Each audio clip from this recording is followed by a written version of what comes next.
Welcome to Caregiving Club On Air.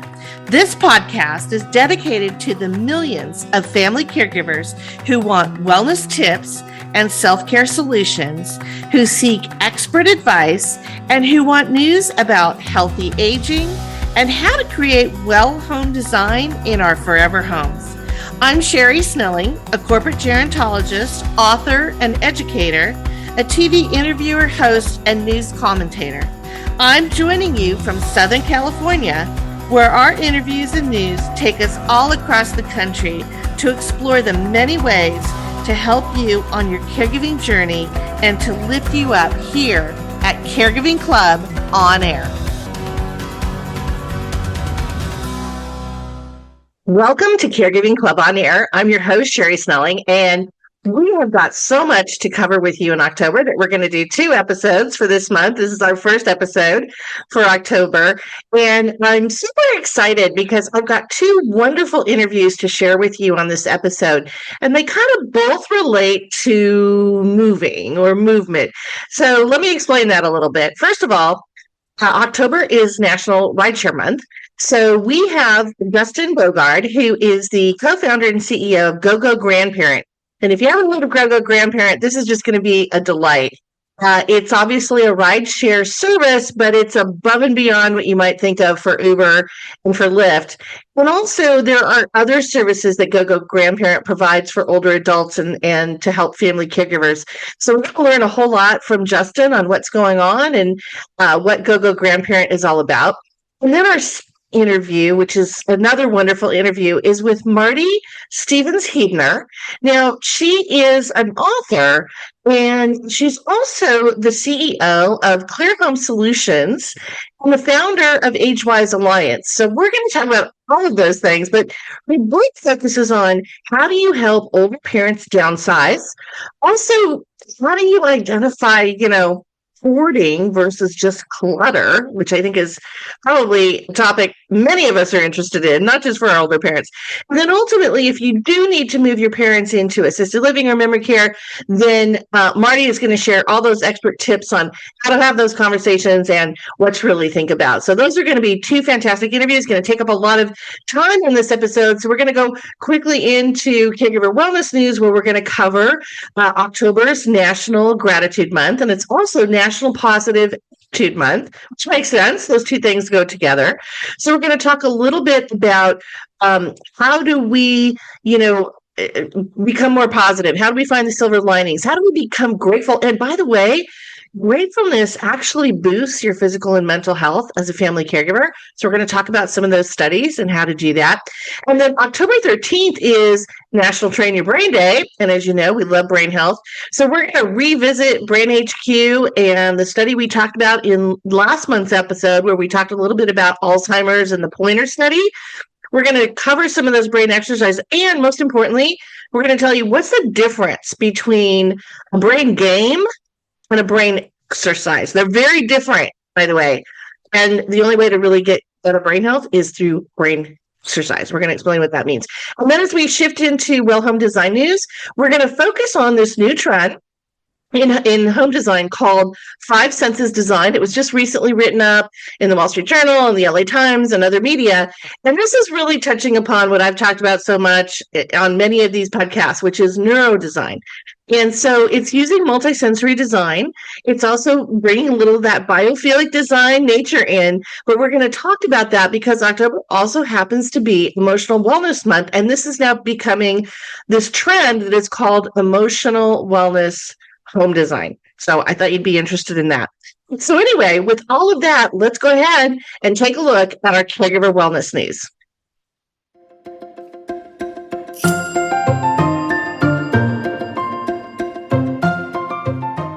So for our caregiver wellness news, we have a few things to cover with you, and we're going to start out with brain health. Now, National Train Your Brain Day is October 13th. And this is a really intriguing kind of date for us to commemorate because we talk a lot about brain health and, there's other months that focus on brain health and Alzheimer's, but this is very specific to how do we actually train our brains. And for those of you who are interested in neuroscience, this is really about neuroplasticity. And what that means is, decades ago, before we really started understanding how our brains work, we thought that you were born with only a certain amount of brain cells, and if you damage them or whatever, as you aged and they started to maybe atrophy and go away, that you couldn't build them back. And that's actually true. So what we have found through the science of the last 20 to 30 years is that neuroplasticity is really about building almost new scaffolding. If you think about it like a building that you're actually building, you're building the scaffolding in your brain that makes sure that the messaging and the learning and the neurotransmitters are communicating with each other. And that is something that requires new learning new things, doing things a little differently, so that we're really working out our brain and not just doing things like maybe solving a puzzle, which doesn't, by the way, build that neuroplasticity. You have to really work it out, just your body, right? You have to work out the body to get the body working a little better and all of that. And the same thing is true of your brain. So I want to first of all just do a shout out to our friends at brainHQ from Posit Science. We've had their CEO, Henry Monkey, on this podcast. I think I said that right. I was kind of mess up Henry's name, so apologies, Henry, if you're listening. But he is a master expert neuroscientist. He's been in this field for so long. Really, one of the most well-known neuroscientists and researchers out there. And we had him on the podcast on season 2, this is a while ago, episode 14. However, everything he said is still really pertinent today. So if you're really interested in this whole, how do you build neuroplasticity? What does it all mean? Listen to that podcast, because Henry is the expert. He goes into the details. I ask him a lot of really great questions. But and also, by the way, I included a lot of interviews I've done with Henry over the years in my Me Time Monday book. So when you check out my book and you read all about brain health in some of the chapters and throughout the book, I do quote Henry on some of those things. As I mentioned, brainHQ was actually part of the landmark study that was published this year. It was the big thing at the annual Alzheimer's conference on research, and it was called the U.S. Pointer Study. And what that study was all about, it's been years in the making. It's all about how our lifestyle choices can really change the trajectory of our risk for possibly getting dementia or Alzheimer's later in life. Now, even if you have early Alzheimer's, or let's say you have mild cognitive impairment, MCI, which is not dementia, but it is something that affects your memory. It can possibly develop into dementia, but not always. But if you are one of those people, you can still do brain exercises that, again, build that neuroplasticity that then improve your outcome, or maybe might slow the progression of the disease. And if you have a risk in your family genetically, this is something you maybe want to think about, making sure that you really understand what brain exercises are all about. And we found it really funny because, in gerontology, we talk about things like lifespan, health span. Health span doesn't always match lifespan, as we know. Wealth span, do we have enough money to live longer? And now we're talking about brain span. So this is another span, but it is important because our brains are just as important as everything from the neck down, and we've got to protect our brain and take care of it and understand it better. So one of the things that you do when you do the right type of brain exercises, as I mentioned, doing a crossword puzzle, that's great, but it doesn't necessarily work out different regions of your brain. And that's the whole point. You want to cross-train your brain. You want to do different things. And you also want to make sure that you're tapping into different regions of the brain to work out, it's kind of like different muscles, right? Like you wouldn't just work on your biceps and that's it. I don't know, maybe some of you do, but most people like to make sure they're also doing some squats and maybe some lunges and some sit-ups, and you're working out the different muscles of your body. Same thing applies to your brain. You've got different regions of the brain, you got to work that all out. And those are the exercises that brainHQ is so great at bringing together. So if you're interested, you should check them out because they have a great library of different exercises that you can do that really build up your brain health. Now, I have something in my book that I call the 5 senses in 5 minutes. It's a little brain exercise that you don't need to buy anything or, buy special clothes or go anywhere to do it. And I'm going to include that on our guide page. But basically, it is taking your 5 senses and just pausing for a moment every day and kind of working out those, sight, sound, smell, taste, touch. And by doing that, you're working out different regions of the brain because all of those 5 senses are located in different parts of your brain. So it's a really easy one, right? But there's a lot of other really great things you can do. And I wanted to just do a shout out to some of those. So for instance, music, and particularly if we are singing along, or maybe even if you're learning a new instrument. But, music works out different regions of the brain because you're using your hearing skills, you're using your vocal skills, you're using movement and memory. So there's a lot of really great things that happen with music in your brain. Learning a new language or a new skill, again, it's, your hearing, speaking, reading, memory, all of those things kind of come into play when you're learning something new. Dancing.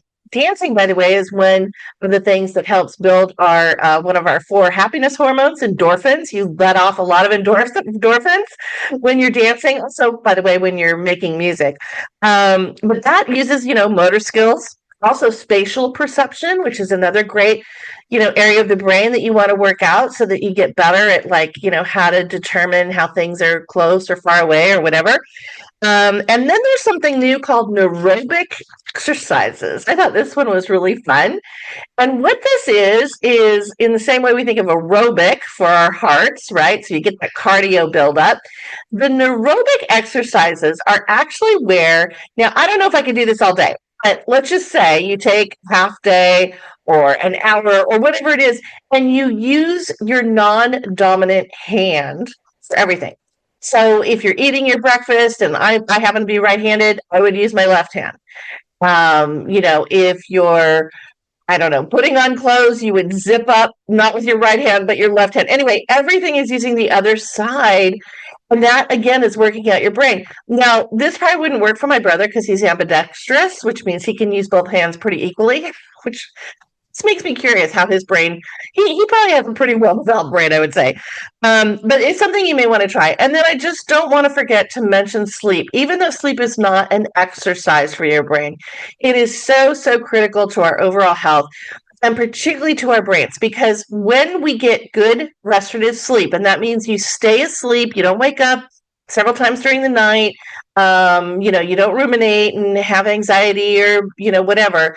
But when you get that good restorative sleep, it is helping to repair not only the muscles in your body if you've exercised at all, but it's also washing out all the toxic debris in your brain, and it's helping to repair those connections that your brain has made. So that neuroplasticity, it's transferring memories from the hippocampus to longer term memory. So from short term to long term, it's doing all kinds of amazing things. So you want to give the brain enough time to do that.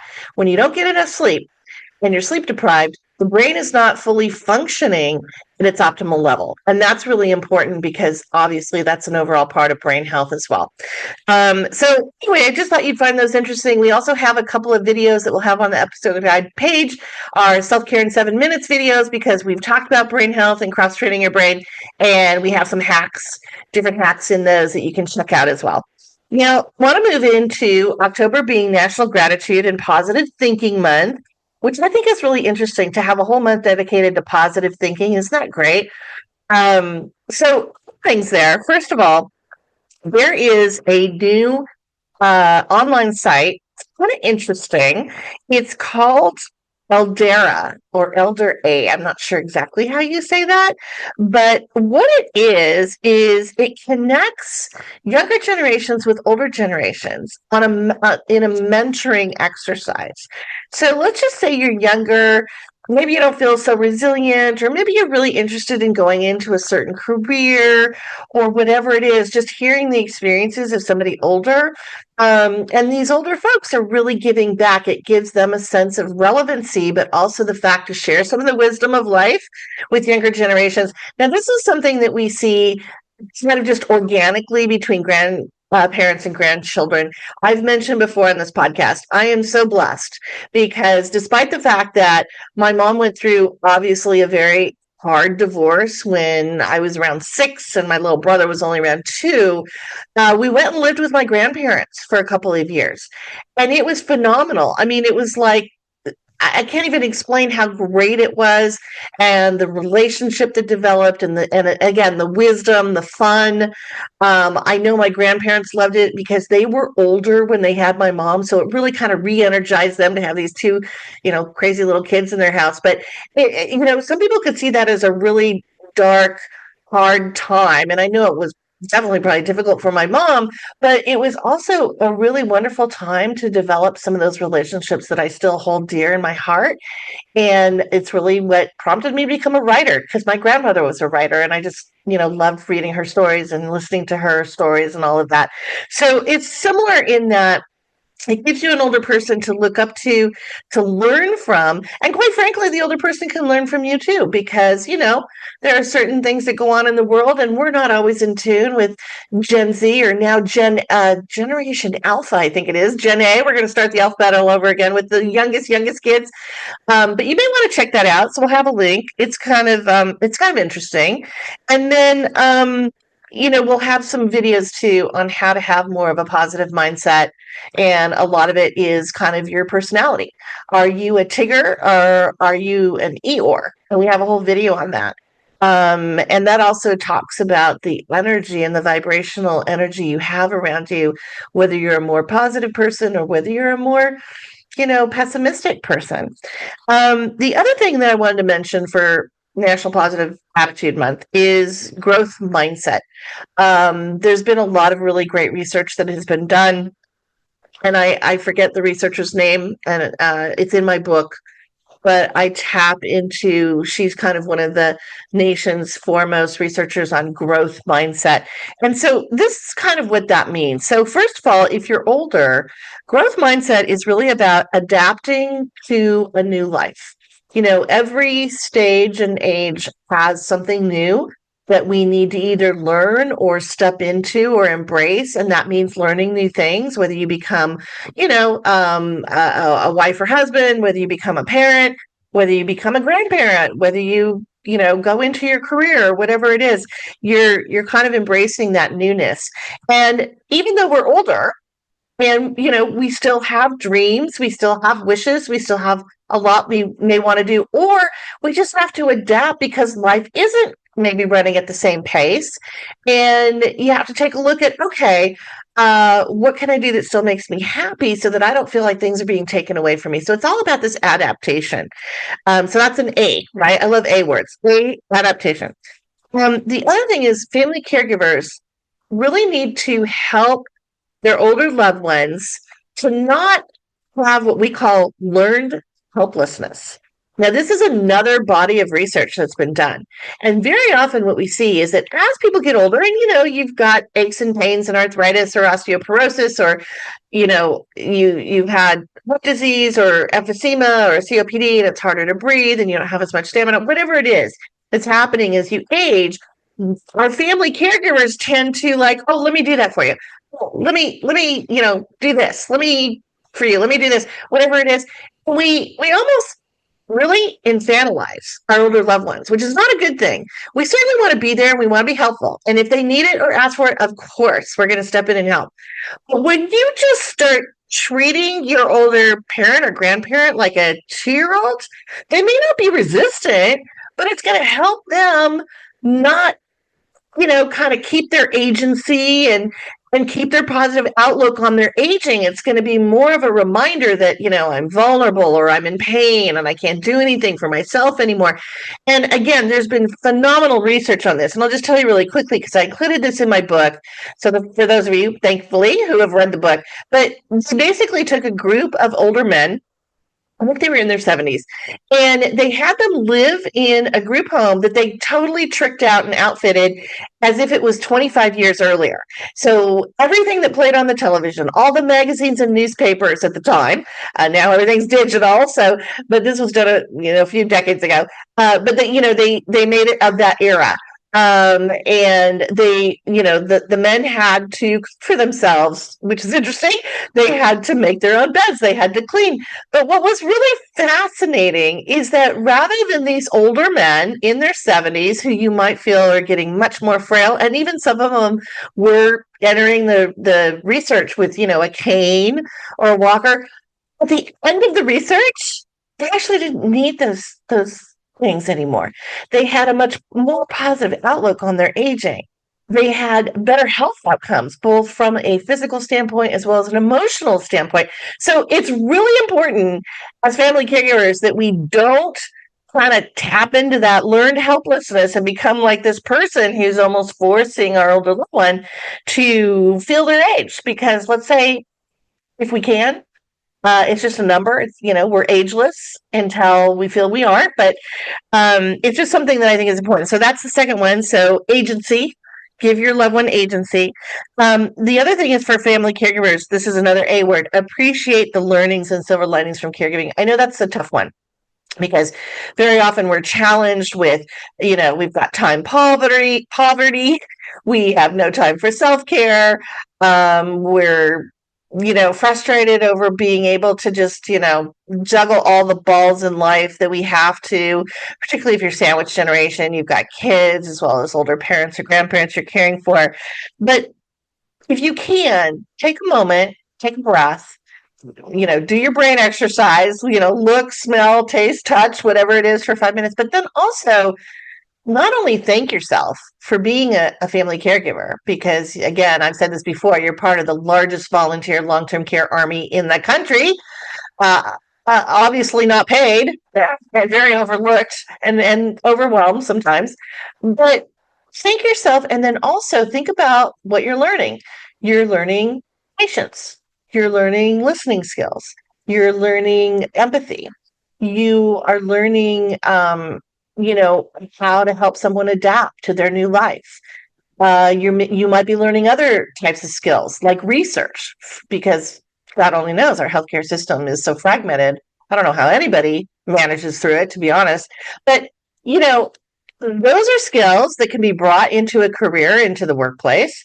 They can help our other relationships, right?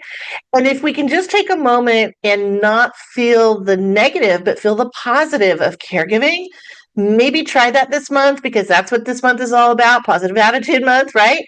And I think it sometimes boosts you. It gives you that little boost of, okay, you know what?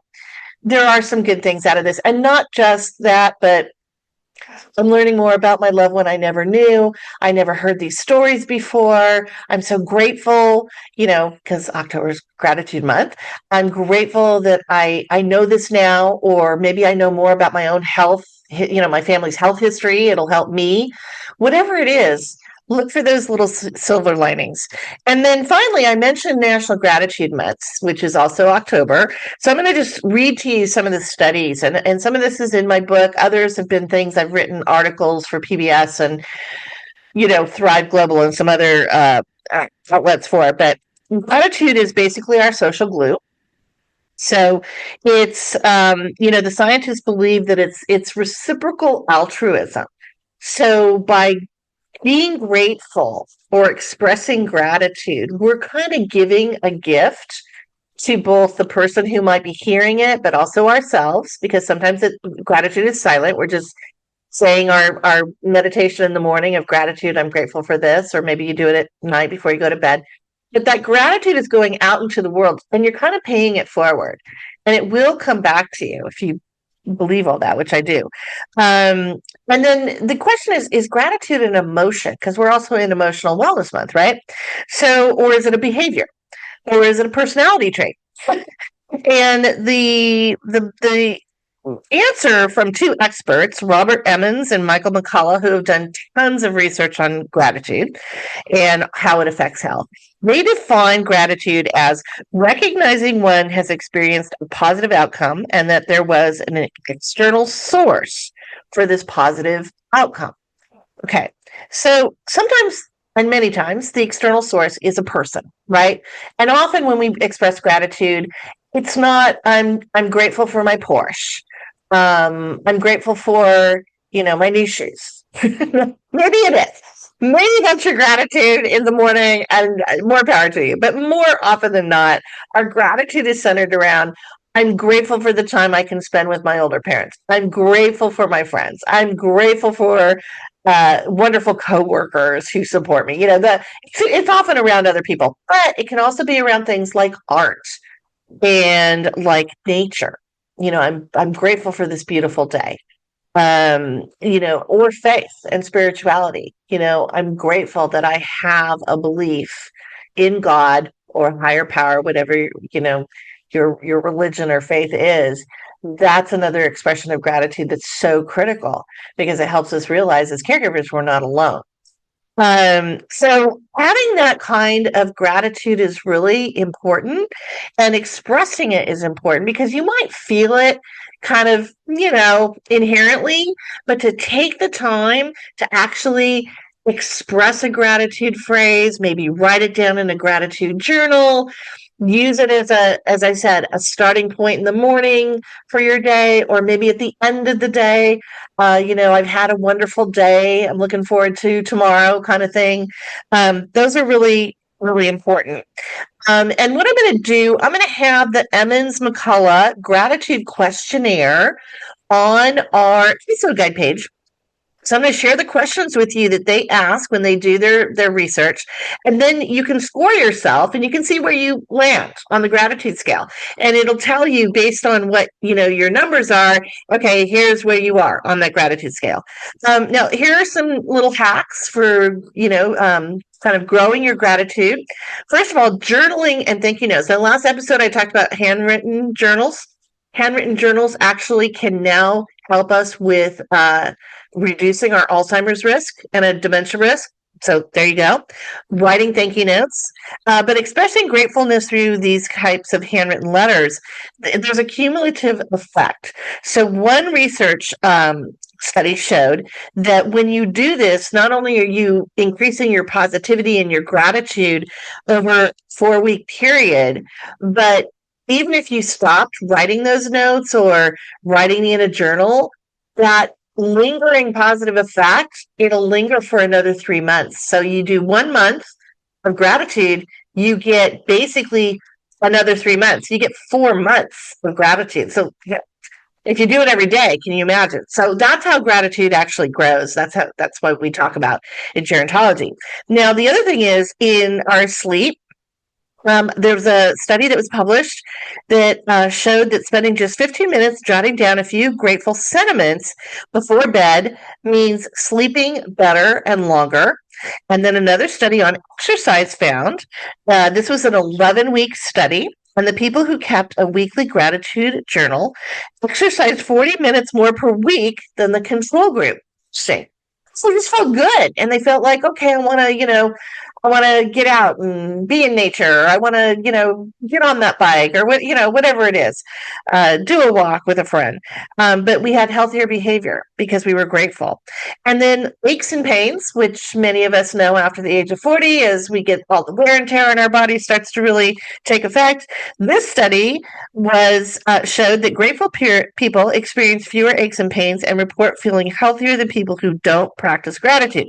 The study participants exercised more often and were more likely to attend regular doctor checkups, which is likely to contribute to further longevity. So, kinds of good things happening with gratitude and positive attitudes. And, it is beyond more of just your emotional health and your mental health. It is also affecting your physical health as well. So, with all that, we are now going to switch gears, literally. And I mentioned movement. This is going to be our transportation segment of the episode. But Justin Boogaard is someone I've known for a few years and really admire. I love what he's done with Gogo Grandparent. I think it's just brilliant. And he's going to explain it all. But, it's National Rideshare Month, and it's really important that we keep our older loved ones mobile. And sometimes mobility is an issue, whether it's, they walk with a cane or walker, whether they're in a wheelchair, whatever it is that might keep them less active, let's say, and particularly less socially active, is something we want to try to overcome. And what you may or may not know is that we think about things like taxi cabs or even, like the Ubers and Lyfts of the world. And a lot of those drivers will not pick up older people who have a cane or a walker, and particularly not a wheelchair, because they have to help them in and out of the car and they see some liability with it. Well, GoGo Grandparent overcomes all of that. Okay. They are totally down with the older adult community and family caregivers wanting to keep their loved ones safe, because we know safety is an issue when we're talking about transportation. And Justin's going to tell us how they do that, who they're working with, because they have a lot of different partners. Plus, you can access them directly as well. And then beyond transportation, how GoGo Grandparent has grown into offering other services for people who are still living in their homes who are older. So I'm so excited. We've got this great interview with Justin Boogaard. Here we go. So I know I always say that I'm excited to have our next guest on, but I actually am really thrilled with this next guest because he has been a colleague for a long time and I've wanted to have him on the podcast. And I think what he's going to share with us today is so important. So I want to welcome to Caregiving Club on Air, Justin Boogaard, who is the CEO and co-founder of Gogo Grandparent. Justin, welcome. Thank you so much for having me. It's been a long time coming. It has. And I know what you're going to share is so really important to our audience, because so often we get a lot of questions about things like senior driving, but also about transportation, which is really what we're going to dive into today. But before we get into everything, we always ask our guests, where are we talking to you from today? I am at a co-working space in Philadelphia. I am trying to move here. It's been kind of crazy working through with the different real estate agents. We're trying to rent an apartment, but they don't work on Sundays, Mondays, and Tuesdays. And so I'm not sure yet if our Airbnb is out today. And so I'm not sure where I'm going to live tomorrow, but that's what's going on. Moving to Philadelphia in part because GoGo is partnering with Drexel University on some cool projects. Happy to talk more about that. Yeah, we want you to definitely share all that great news with us. Well, it's, Philadelphia, and I know you've been out in California too, so you're kind of all over the country and everywhere.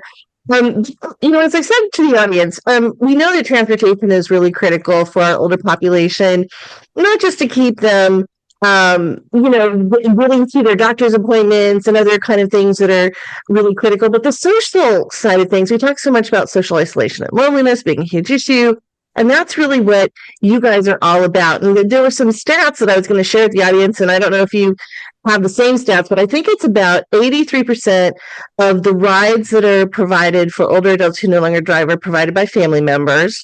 And that puts a lot of strain on our family caregivers and sandwich generation caregivers. And it can be upwards of 1.4 billion rides a year. And that's where you guys come in. So tell us a little bit more about what GoGo Grandparent does. Yeah, we help older adults get help with their errands through a phone call. So we can help them with transportation. We can help them with meal delivery, grocery delivery, medication delivery. We can help with even maintenance on someone's home. So if someone needs a gardener or an HVAC cleaned up, we can manage those things on their behalf. We're trying to be a virtual caregiver that you can call to get things done so that people's real family members don't have to be caregivers. They can just focus on being family members. Yeah, and I love that. And I don't know if you would kind of define yourself this way, but I think of it as being kind of like a concierge service, right? So caregivers have, things they want to help their loved ones with, or we have a lot of solo agers, people who don't necessarily have family around, but they need help. And that's kind of where you guys come in. Absolutely. Yeah, I think one of the biggest things that I was shocked by, because we started the service for my grandma, she needed a phone number that she could use to dial for an Uber. And up to that point, my only reference helping people who were over the age of 80 was helping my grandma. And so I sort of thought every 80-year-old is going to have a family member. But with GoGo, we're seeing 30-40% of our client base, solo agers, didn't have family, or if they do, they're not close with them, either physically or familially.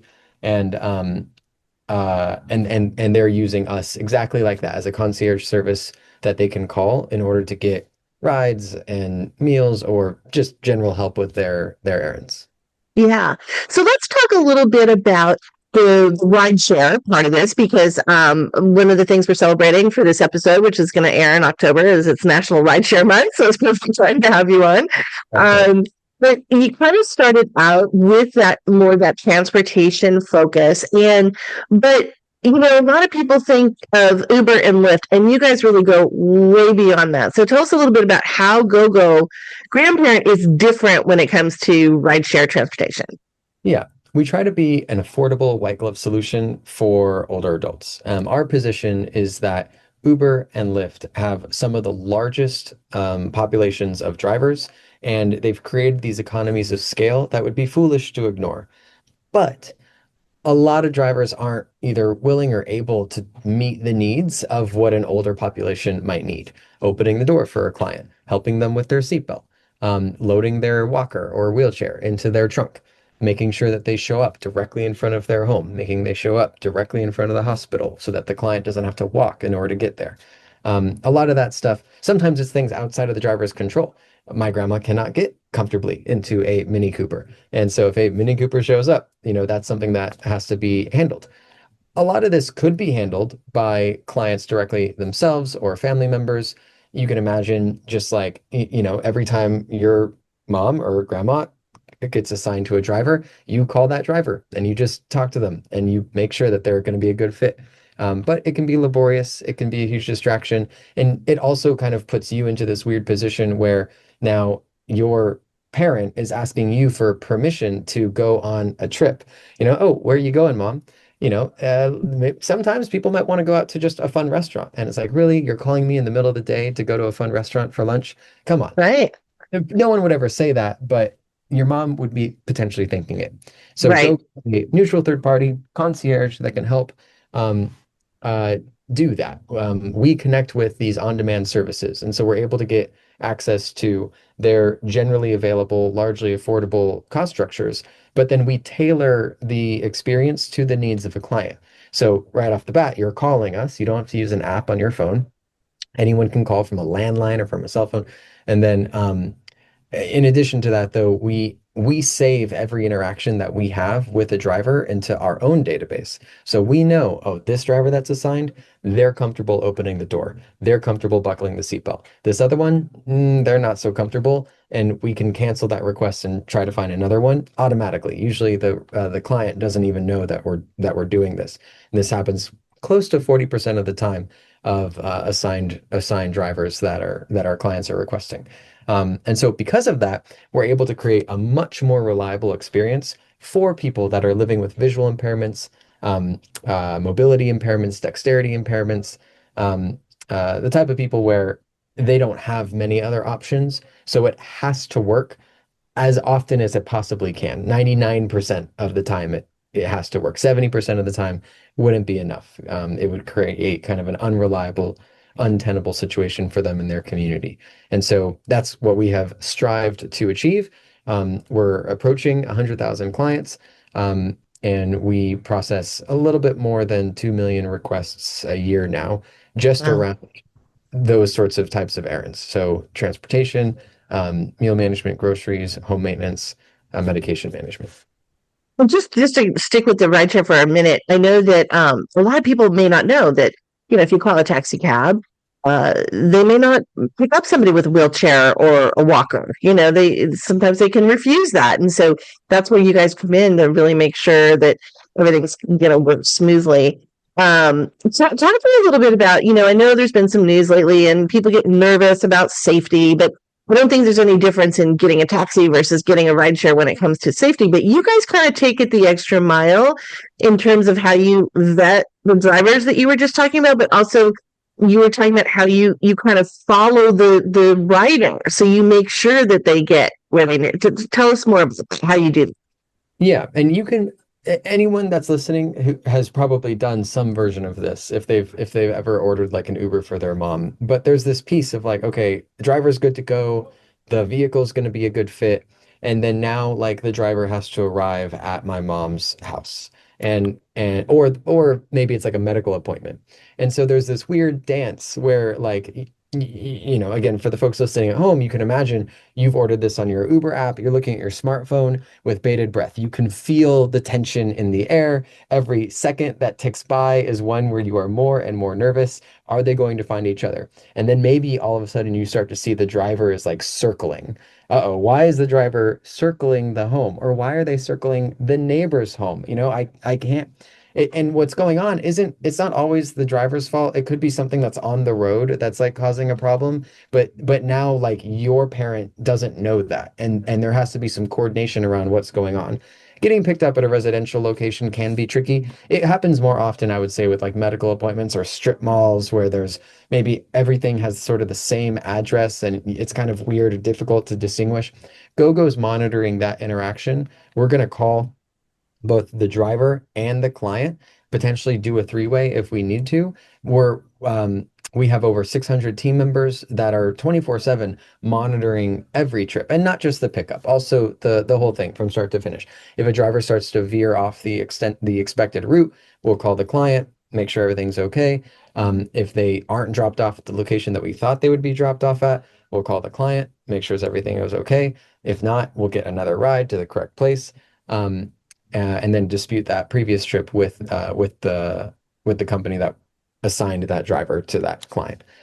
So full service in your corner concierge that's able to support your family, so that you don't have to, as I said earlier, be taking time off work in order to do this, or maybe more accurately, like sneaking into some side closet while you're like watching to see if your mom is able to get to her restaurant lunch, which is stressful for you, stressful for her. And so that's a part of what we call our guardian system is doing. I love that. You bring calm to the transportation issue. Yeah, it's happening automatically. No one, you don't have to know. It just happens. That's the gist. Right. I love it. And I know that you guys are pretty much everywhere. You can tell us about the coverage in the US, but you're in Canada as well. I know we have some international listeners, and you're in Australia now, I saw from your Yeah, website. cool. Yep, we're in Canada, we're in Australia, and the United States. Uh, and within the United States, we cover all 50 US states, Hawaii, Alaska. Um, we have really good coverage anywhere that Uber and Lyft do, if we're talking about transportation. And I think that we're now one of their largest partners. And so I can't confirm if this is true or not. But if you don't think that you have coverage in your area, it's worth giving us a call or checking, because you'd be surprised. Um, if you're in an urban setting, you're good. If you're in a suburban setting, you're good. Even in many rural communities, we're able to find drivers that work well with our clients. It might be a 10-minute wait, but that's still better than not having a driver. The Yeah. places though where we struggle are like frontier communities where the Mhm. population density drops below like one person per square mile, mostly Right. farms, that kind of thing. But even there, if there's like a large medical facility nearby, we might have some coverage. So it's yeah, we have clients now in, I want to say, over 25,000 different cities, and so it's pretty widely available. Yeah, no, that's fantastic. And then, of course, we come to the cost. And tell us a little bit about how the membership and the cost works with GoGo Grandparent. But there's also some ways that maybe the cost can be covered. So, to talk to us a little bit about that. Yeah, so GoGo is a monthly membership. You are paying for access to those 600 guardians that are able to answer your phone 24/7. It usually costs about $30 a month. You can pay annually, and if you do, then the price comes down to around $20 a month, but you pay up front. So we do have some discounts on that available. The cost of a trip, the median cost of a trip with GoGo is around $14. And that's mostly because people are using us for local trips. You can imagine someone's older, they're feeling a little bit uncomfortable in their neighborhood. Um, Most people are taking us for trips that are around 3 to 4 miles. And so $14 for a 3 to 4 mile trip, um, that's usually better than most other forms of private transit. But if you're comparing us to a bus where you're paying $2, of course, that's going to be cheaper. We're working quite hard on our end to make the service as free or subsidized as we can. And we're mostly doing that through two different ways. One is partnering with different types of city and state governments. And so there is a lot of opportunity out there for people that are on a fixed income, that are close to the poverty line, just living on Social Security, where if they're a part of their local, what's called area agency on aging, they might have access to subsidized transit. A lot of times that transit isn't making anyone happy. It might be that the AAA, the Area Agency on Aging, they wish that they could do more hours, but it's logistically complicated. The client might need to be calling in advance 2 weeks, and if there's a change in their scheduled appointment, they have to cancel it. So a lot of this stuff. Oh, the AAA might not be able to do as many trips as they would like with the budget that they have. And so what we've been doing is we've been going to AAAs, county governments, cities and states, and saying, hey, we can actually, for the same budget that you have, offer more service to more people at better hours than what you've been doing today. And so really happy to say that we have over 100 different partners now at all shapes of sizes, cities, states, counties, where we're able to create these programs using funding that they have available to them locally, to support people that are living in their area, drive down the cost of transportation. There's usually a really positive ROI for a county in particular, because if that person isn't able to continue living in their community safely, then that person could end up moving into a Medicaid funded skilled nursing facility.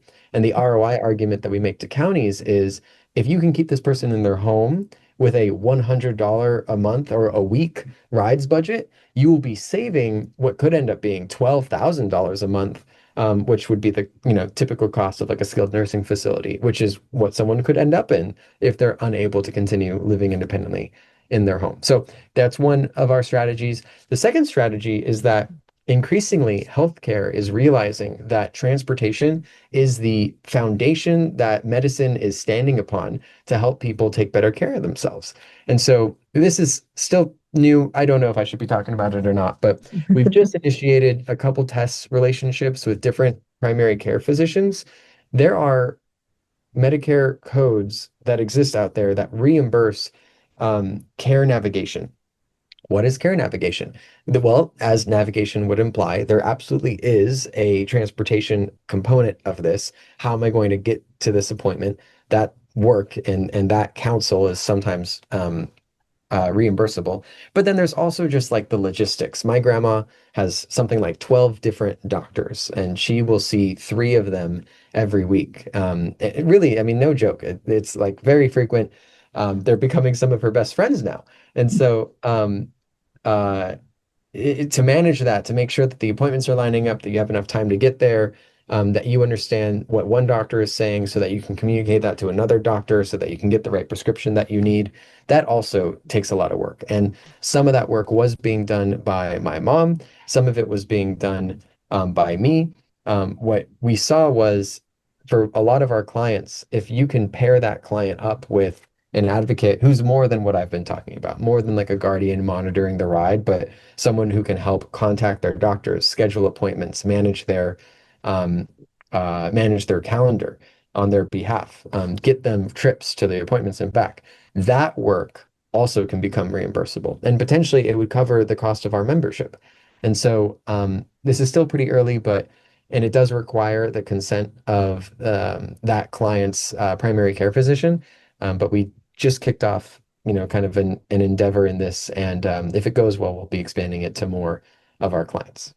And I love that. And I've heard of, other types of things where maybe you can tap into some VA benefits if your loved one is a veteran, or Oh yeah, no, the I'm health sorry. plans maybe sometimes cover some of the rides.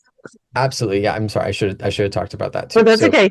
yeah, depending on um, a couple things, you could have access to services. And actually, GoGo does have a fully employed social worker on staff to help understand within the context of that particular client what things are available to them. So yeah, if you're a veteran, if you were active duty at any point, or if you're a surviving spouse, there are a ton of things that you get access to that reduce a lot of your own out-of-pocket costs. But depending on the health insurance that you have, GoGo partners with a lot of health insurance companies that are looking to improve appointment adherence.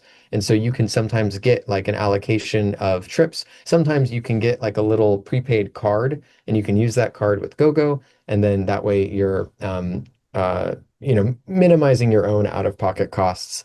And usually the person that's giving you that trip is getting an ROI on it because more and more healthcare companies are being measured on not how well they treat someone and get them out of the hospital, but how long they can keep someone out of the hospital. And Yeah. so that kind of whole person approach is where a healthcare company can begin to see ROI on making sure this person's able to get to their appointments. So that's been really interesting work too, and it continues to grow. Yeah. So, I think for our audience, I think there's a lot of opportunity to kind of have you help guide them into maybe we could get this, transportation covered or, and I think it's both the medical, because I think it's about almost 4 million seniors every year miss their medical appointments just simply because they don't have any transportation or the free access is just too difficult. They have to wait long times. It's like super shuttle, they pick up 5 people, and so it's going to take all day to do that. But also the social side, right? I worked on a rideshare research project at an academic medical center out here in Southern California. And what we found is that we did a 90-day program where they got definitely follow-up appointments for their doctor, but also any social activities, go to grandchildren's birthday parties, see their sister, friends, and we actually saw increased happiness and health in the people participating, mostly because of the social of it. And I don't know if you see those types of trends and things too. Absolutely. I mean, something that we've been doing internally within GoGo, we're working on this study around how our service is helping improve downstream health outcomes for people. And it's a 2-year study. We're about a year into it. So I can't talk too much about the specific results, but I can talk about the control. So for the people that aren't GoGo members, we're seeing that I think it's 18 and a half. So almost 20% of people that are calling us experiencing transportation insecurity are ending up with an unplanned trip to a hospital or emergency room within 3 months. And Yeah. that really like took my breath away. That's like a crazy high number. GoGo's having Yeah. a really positive impact on that metric, which we'll be able to share once the study is completely done. But just within 3 months of experiencing transportation insecurity, what it does is like, okay, maybe I don't need to go like, okay, I'm not able to get to this medical appointment. That's all right. Like I'll skip this one and I'll see my primary care physician, in a month anyway. I'll go to that one. But maybe the information that you could have gotten in that first one would have prevented you needing to end up at a hospital in that intervening time. It's not always medical either. It could be a prescription that you need to pick up. It could be that like you've just been eating peanut butter and jelly toasts for the last like month, and actually that's not so good. And you've been trying to get to the grocery store, but you're only able to go when your neighbor can take you, and your neighbor's only there on Sundays, and they missed the last Sunday because your neighbor was at church or whatever. And this is these are real stories. Yeah. And so now you've been 2 weeks peanut butter and jelly toast, and that isn't good for you. And so you have trouble. And then there is one service to call, 911. And then that is what it is. And that's, I think, the narrative that ends up happening for a ton of people that's leading them to do Yeah. this. Well, and I think what you're doing too, Justin, with GoGo Grandparent, and we talked about you started kind of with the rides, the ride share, but now you've expanded into these other areas. And I just have to just applaud you because one of the things that I've seen over the 15, 20 years in the space of caregiving is that there was no like solutions or services. It was all one-stop shop. So the caregiver had to manage 15 different providers, vendors, whatever it was, but you're bringing that together now and making that a concierge service a one-stop shop. So tell us more about, you mentioned upfront some of the other services that you're providing, but it's really kind of very comprehensive in terms of people who are still living at home and need that kind of help. Thank you for that. Yeah, I think that in 2021, we began to do more than just rides. And that was largely as a response to the horrors that we saw during the pandemic. And this really like flipped a lot of the right switches within the company because a lot of our clients were using us for things that you get to with a ride, but that you don't necessarily need a ride to do. So you can imagine a lot of people taking us to go get groceries. Well, at a certain point in everyone's aging journey, once you're at the grocery store, sure, GoGo took you there, but once you're there, there's like a lot of sometimes uncomfortable things that you now have to deal with physically yourself at the grocery store that becomes harder. If you're trying to get a gallon of milk or water, that's something that you have to load up into the cart, load up into the car, walk back, into your room, or I was going to say apartment because I'm thinking about apartments, but into your fridge and try to load up. And that can be difficult. And so when we changed our orientation to thinking about the things that people are using us to do or using us to get to, all of a sudden it opened up a lot of things for us. And it's still something where most people that as you age, most people begin to feel uncomfortable driving before they begin to feel uncomfortable managing other errands. Driving is so full body. You have to be alert, physically, healthy, slow, fast reaction times, all that sort of thing. So it would make sense that people begin to feel uncomfortable with that earlier, but eventually all of these other errands can become things that end up making you leave your home. I mean, we've heard horror stories of people that had been cleaning their gutters for years, missed one year, it rains, the roof build has water that builds up, the roof collapses in. Now they have to move into a community, and all that they needed was someone to get up on a ladder and clean their gutters. And so when we switched to introducing these other services, that's also when the membership model came in. And what I love about that model is, rather than having to pay per call or whatever, our focus is on helping you live in your home independently for as long as possible. We are incentivized to do that because you're paying us a membership fee to do that. If you have to leave your home, you're going to cancel your membership. And so now it opens up a lot of opportunities for us. If you were calling us to get a ride, to the grocery store, and then you start, you kind of graduate to using us for grocery delivery, and then we haven't heard from you in a while, we can call you and offer like targeted recommendations. Hey, I think you might be running low on milk based on like the last time that you used us for milk. Is that true? And then we're able to help kind of our clients look around corners, as far as with things that could potentially become disruptive for them. And so, yeah, full Well, and service independent yeah, contractors to a caregiver. Sorry. what I love is that you're kind of really helping two lives the way I look through the lens of, family caregiving. Certainly the older adult, you're giving them agency. They're still in charge of their lives, but they're just getting a little bit more help from you, but they're still kind of calling the shots and controlling things and all of Totally. that. But on the other end, too, you're giving that peace of mind to a family caregiver who says, "Oh, thank gosh, I don't have to worry about that. Mom will take care of that, or whatever. Dad will take care of that." Or if you're long distance and you can't be there, so really, you're kind of giving great service to both, in my mind. Thank you for saying that. Yeah, we do our best. Families can join accounts. They'd be able to communicate with each other, schedule trips, schedule deliveries if needed. But most importantly, they're just being told, hey, this is what's happening with your mom this week, or like today she's taking this trip. This is what happened. And so it's a little bit more of like a neutral third party's perspective on what might be going on. And you said it best, the client is in control.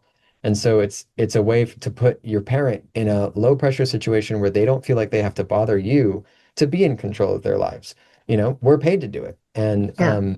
uh it opens up a lot of like relief, I think, in what could otherwise be a tense familial relationship. Well, and it's a great pivot because we know that sometimes families have to have that tough talk, mom or dad shouldn't be driving anymore. What are we going to do?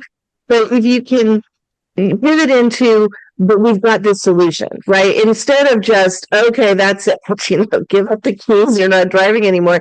It's more, let's keep you safe, let's give you all the things you need, but let's make it easier on you. And then you kind of offer this up, which I think is great.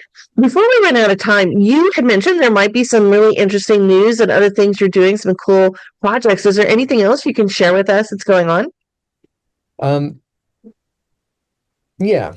So I'm hesitating because the thing I was thinking about, when you and I were talking about preparing for this call was the physician partnerships that we're doing to help make the membership either discounted or free for those Right. clients that we can do care navigation for. Um, but I'm realizing that at the very beginning of this call, I mentioned that I was in Philadelphia through this partnership that we had done with Drexel. And so I'll talk briefly just for a minute about this. There's not really too much I can share yet, but um, uh, there is a huge change in the wind that's happening at the federal level around how they think about the investments that they want to make into R&D around aging related diseases. For the last 50 years, investments were made around disease states. We're going to understand everything we can about Alzheimer's. We're going to understand everything we can about heart disease. Um, and that was great, and it's yielded a ton of positive results. All of these diseases, well, not all, but many have a single covariable in common, which is your age. And why is that? For so long, it's always just been like, oh, well, okay, your eyes are starting to go. This is normal. It happens to everyone. It's happening to me as as I approach my 40s. And okay, well, why? What's the underlying mechanism of aging that creates all of these downstream consequences? So there's a ton of research going into this space, and what a lot of these research groups need is access to older adults that are willing to be a part of longitudinal research studies. So that can be giving blood, a small vial of blood every 3 months for 2 years, and just kind of tracing what's been happening with your diet or your level of exercise to your health outcomes. And so it's traditionally very difficult for researchers to get access to that level of data for that large of a population. But what we've been working on has been giving our clients access to a additional revenue stream where if they choose to, they can participate in these research studies. They're almost always compensated. And then they can participate in research that is helping these groups better understand the aging process so that one day we'd be able to use those insights to better tackle these aging related diseases. There's theoretically some underpinning mechanism to a lot of these, and we've just never had a large enough base of older adults that were able to become a part of these studies in the past. And GoGo's working with Drexel and a few other groups to try to make that sort of dream possible so that we don't have to be starved for data around trying to understand what aging does in the body to impact these diseases. So I know it sounds so science fiction. You can edit this out, but that's something I love it. exciting for us. Well, I think it's just kind of another cool twist on we know as we get older, and particularly, as people start to retire, it's kind of okay, what's next? Maybe it's an encore career, maybe it's mentoring or volunteering. But I think having a purpose and participating in something like this gives you a sense of, hey, I count. I'm going to make a difference Oh, in the yeah, future. absolutely. Yeah, I think more to share there, but no question that if you have the opportunity to participate in something like this, you should because it can help you and it can help potentially millions of people down the road. And so anyway, happy to talk more when we have more, but Yeah, no, you'll definitely have to come back and share with us how all that is going. Is yeah. there anything else that you want to share with our audience before we kind of run out of time here? Anything we didn't cover? I think one thing we've touched on it a couple times, this concept of social isolation. And yes, there is validated research that demonstrates the downstream health consequences of feeling isolated in your old age is equivalent to smoking a pack of cigarettes a day. And I think people are becoming more aware of that stat. But for caregivers, I often hear of this problem associated with caregiver burnout.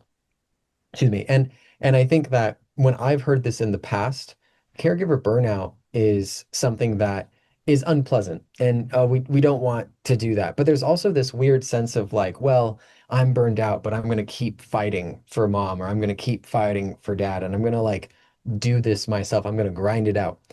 Just like social isolation, where there's validated research correlating how social isolation has these negative downstream health consequences in a statistically significant way.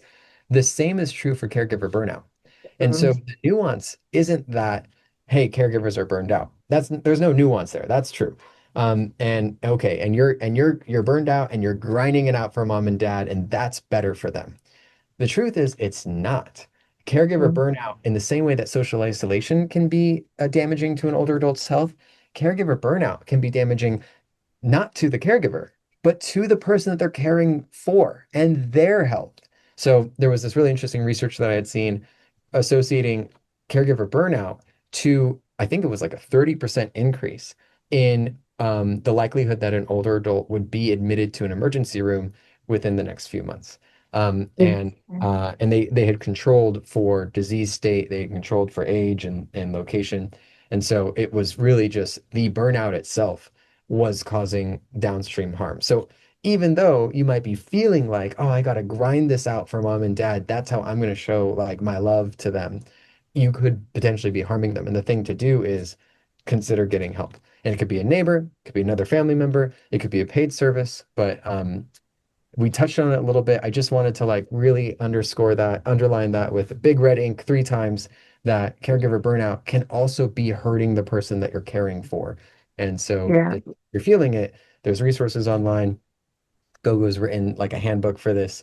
It's something just to keep in mind that everyone needs help. And it's not just for you, it's also for the person you're caring for. And thank you for making a big exclamation point out of that, because I think you're absolutely right. I think it is such a tremendous issue. It's something we're just really starting to get into. I know there's a lot of organizations doing stuff now around this and more research. It's always been kind of part of my mantra about helping caregivers practice some self-care, even if it's just a couple of minutes, something simple they can find just to give them that balance back. But you're absolutely right. So I really appreciate you kind of ending with that, because I think that's a great, comment and a great place for our audience to kind of understand their role and their need to take care of themselves, because that in doing that, we're taking care of their, like you said, their older loved one in a better way. So Justin, it's just been delightful talking to you, and thank you again for making time to be on the podcast. Tell our audience again where they can find out more information about Gogo Grandparent. Awesome. So GoGoGrandparent.com. You can also call us, and I'll say the number twice, 855-464-6872, 855-464-6872. Most people call, no surprise. And that number spells out 855-GoGo-USA. Awesome. In Canada and Australia. So, we can get you a quote. We can tell you what we can do for you, where we can deliver from, the sorts of services we have in your area, and share more about what becoming a member is like. I love it. And we will have that on our episode guide page so everybody can access it easily. But Justin, again, I just want to thank you so much. This has just been so much great information for our audience, and I just appreciate you being on the podcast. Yeah. Thank you for the invite. I'm really glad we finally did this. Absolutely. Take care. Thanks, you too. Isn't that wonderful to hear from Justin about everything Gogo Grandparent can deliver for our older loved ones, and also to help us out as family caregivers?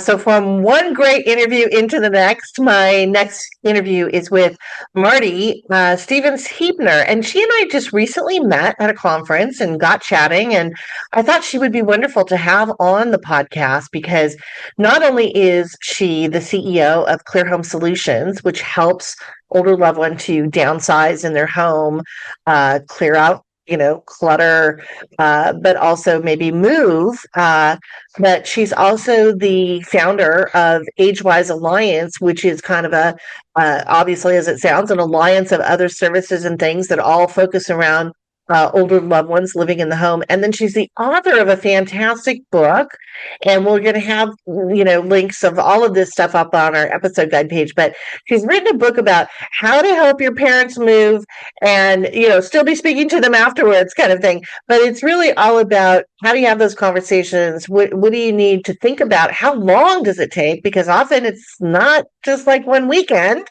particularly if you have to clean things out. And then what's the difference between hoarding and cluttering? I was listening very closely because sometimes I tend to be a clutter bug. I was a little worried I might be like leaning into hoarding, but I feel better now because Marty has made me know. If I can admit that I have a little bit of clutter, I am not a hoarder. So anyway, she's going to explain all that. Here's our great interview with Marty Stevens-Heebner. So I am so thrilled to have a new friend and colleague on this episode, and she is an expert in so many things about aging and caregiving. But I want to welcome to Caregiving Club on Air, Marty Stevens-Heebner, who is the founder and CEO of AgeWise Alliance and also the author of a book, How to Move Your Parents. And we're going to talk about both of these things. But Marty, welcome to Caregiving Club on Air. Yeah, thank you so much, Sherri. It's a pleasure to be here. Thank you very much. Well, it's a thrill, and I was so glad that we, got acquainted this year. And there's so many things that you do. But before we dive into everything, we always ask people, where are we talking to you from today? I'm in Sherman Oaks, California, Los Angeles. Gotta Grew up love in that. Buffalo, but SoCal. I'm here now. Yeah, exactly. We were just talking about fall and how we love the weather here, but we don't get the seasons that you've had in Buffalo and some other places. It's so beautiful. I miss. Well, Marty, I wanted to have you on the podcast because, again, there are so many topics you and I could cover. But I thought what was really great, particularly as we go into fall and families are kind of getting together and gathering for holidays and all kinds of different things, I wanted them to understand the resource that the AgeWise Alliance is. So tell us a little bit about what you do with that organization. Well, AgeWise Alliance is my baby. I've actually had a company called Clear Home Solutions for 12 and a half years. And we work, realtors handle the structure of a property. We deal with everything inside it. So we're senior move managers, among other things. And we love moving older adults from their homes of 20 years to assisted living communities. We do downsizing, we do clear outs, hoarding, etc. And the thing is, though, a few years ago, I realized, no one knows that senior move management exists. Or if they have a sense that our services are out there somewhere, they don't know how to find us. And it started, my brain, it started to snowball because I realized there are so many other great services available, like aging life care specialists, patient advocates, all the different kinds of attorneys. There's probate attorneys, there's trust attorneys, there's estate planning attorneys. Financial advisors who specialize in working with older adults and their families that no one knows about or no one understands. What's a fiduciary? And I thought there needs to be a resource out there. So that's how AgeWise Alliance was born. And so one of the things at agewisealliance.com, you will find a glossary of professions to start with. And it's 80 plus professions that offering later life services that are so beneficial. And just like I say, people had no idea they existed. And then there's a directory of professionals with professionals who perform these services. And they're very detailed profiles. So you can see not only how to contact them, how many years they've been in business, what different organizations they're a member of, certifications, things like that. So you can do a deep dive. And then it's also just straight from the website, very easy to message them and contact them. And then I have some other bells and whistles that are soon to be added to it, including a family forum where people can create a chat area where they can have their family discussions right there in AgeWise Alliance, and also an AgeWise guide. Because as you know, when later life things happen, no one knows what to do. And so this way you can go to the guide and start answering certain questions. Now, it's non-medical. There are care and wellness questions and, hospice versus in-home care and things like that. But legal, real estate, different senior living communities, services like ours, senior move management, finances, insurance. So you can start answering questions. So we get an idea of what your situation is. And then as soon as you're done, instantly, you get a list of different kinds of advisors and services you should start contacting now. So you have a guide, like there's a roadmap. These are the kinds of people I need to be talking to now. And then you're right there in AgeWise Alliance, so you can start looking them up. What you're doing is so important, as you said. When we become caregivers, usually it's in the middle of a crisis and, we're thrust into this new role. We don't know anything about it. And you're right. You don't even know what exists to even Google it.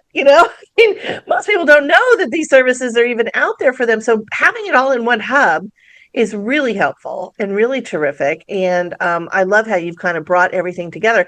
And I also love that you started, or your other company is Clear Home Solutions, you said. Yes. And that is really great because, again, when people have to move a loved one into memory care, or maybe they are downsizing or whatever, might be, they don't know that there is a resource that can help them with that. So let's dig into that, because that is, kind of your, the foundation of your core businesses, but also you wrote a great book called How to Move Your Parents. And I think it was, and Maintain Your Sanity or something like that. Well, it's how to move your parents and still be on speaking terms. There That's you the go. tricky part. I literally wrote the book on what I've been doing for 12 and a half years. Right. You've got, I'm sure, some really terrific stories you can share with us here. But, talk to us a little bit about what are the things that we need to think about in terms of downsizing or moving an older parent. What are the things we should plan for? Yeah, but Sherri, I'm telling you, your podcast is one of those, it's such an important contribution to this whole cultural shift we need to make towards talking about later life, realizing there's so much life in later life. Even, if you're in a wheelchair, so what? Right. Have a fulfilling life still. But the thing is too, I'm going to be 64 in December. And so I feel stronger than I ever have. So people think getting old is just, no, it's not. There's so much wisdom and everything there. And you have to remember that when you're approaching your parents. Yes. About their own later lives. And I always say to both the older adults and family caregivers, it's not really about abandoning the things that you love or you're passionate about or whatever. It's about adapting. You can still do certain things and things you love, but you might have to tweak it a little bit. You might have to pivot over here and do something. Yeah. But that is so important, because I think, again, as busy caregivers, we're just used to checking things off a list, oh gosh, I got to do this today. Yeah. And it really does take kind of that patience, right? And that understanding of what your loved ones may be going through. They're leaving maybe a family home they've been in for 40 or 50 years. That's really hard. It's so hard. And thinking about, especially those who are 85 plus right now, or even those like in their late upper 70s, because we have to think about two completely traumatic experiences in the last century, the Great Depression and World War II. And so those who are 85 plus, they remember parts of those at least. And even for those who are born shortly thereafter, their parents could not help but be completely traumatized by it. And of course, that would imprint on their children. There was no way to help that. There was no way to help that.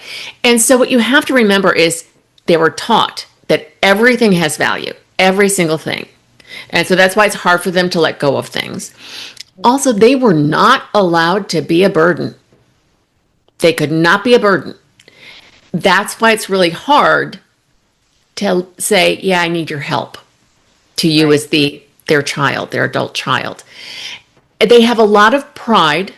And, now we talk about our feelings and dissect them and think of them. They didn't have that growing up. It was what it was. And so they're not comfortable necessarily talking about their feelings. So you need to start those conversations. It is not a conversation. It is a series of them. And let me give you an idea of how not to go about it. And Sherri, I know you've heard these stories. Maybe you encounter it yourself. I don't know. But yeah, trying to get your parent or older relative or whatever to relinquish the car keys. Yes. I was lucky. That's the conversation nobody wants to have, right? Oh, it's awful. And, I've had many clients come. I was lucky. My mom died when she was only 58, but my dad made it to 90. I was lucky. He voluntarily stopped driving. But that usually doesn't happen. And so clients will say, well, I'm trying to get him to stop driving, but he just won't. I said, have you had conversations? Okay, how'd you go about it? I said, Dad, you can't drive anymore. It's too dangerous. I just kind of nod and Yeah, exactly. Try not to laugh out loud and just say, maybe try it this way. Yes. Look at it from their point of view. It's like, Dad, you kind of earned the right not to have to drive. Okay, so you love driving, and I get that.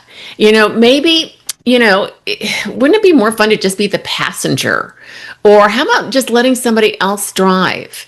Sort of see it from their point of view. And especially when it comes to, say, talking to them about moving to a senior living community, or maybe just talking to them about downsizing to a smaller home or moving to be nearer to you if you live across the country for them or on the other side of the world. Well, you don't sit there and say, okay, you know what, you really need to you need to move, Mom and Dad. That will not go over well. You need to think about, what do they want to do? How do they see their lives? Right. And start by saying, and the holidays can be, if you find a nice calm time to just say, I've been reading articles and stuff, and, you and I ought to talk about some things. And, I want to know, 10 years from now or later, how do you want your life to be? How do you see it? Right. And start talking. Sorry, go ahead, please, Sherri. No. Finish your thought, and then I'll come in with what I was going to say. Oh, you're so sweet. I would start listening to them. And, yes, there are people who won't talk about their feelings. But again, they were not allowed to be a burden. So do it from this point of view. It's like, well, okay, I get you don't want to talk about what you're thinking about, but can I talk about what I'm thinking of? Because, my kids are in their teens, and I see, things happen like just in a moment and you're gone. So I'm working on my own estate plan and kind of thinking about things. And, can I talk through some things with you? So this way they get to be in the advisor role. And it's a chance to, you've made yourself vulnerable, and it's your chance to, and listen to them talk, be open to their ideas, because, people who've been around a while often have some good insights. They've seen stuff. Yeah, they've got that wisdom going. Well, I love that you said that, because that was kind of what I was going to break in and say. And that is that I often hear family caregivers sometimes say, I feel like I'm parenting my parent. And I kind of reject that, because your parent is a fully formed adult with life experience beyond anything that you've yet experienced, and you don't want to infantilize them. You don't want to take away their agency, and you certainly don't want to take away their control, because one of the things we know as we age is we can't control, maybe our eyesight's declining, our hearing is going, our joints are not feeling great. There's a lot of things going on physically that we can't really control. And so to be reminded that you're vulnerable and, now I've got to do this for you, is not a good position to put your parents into, because they're going to be defensive or hostile or just feel bad about what's going on. Like you said, but they'll feel like a burden.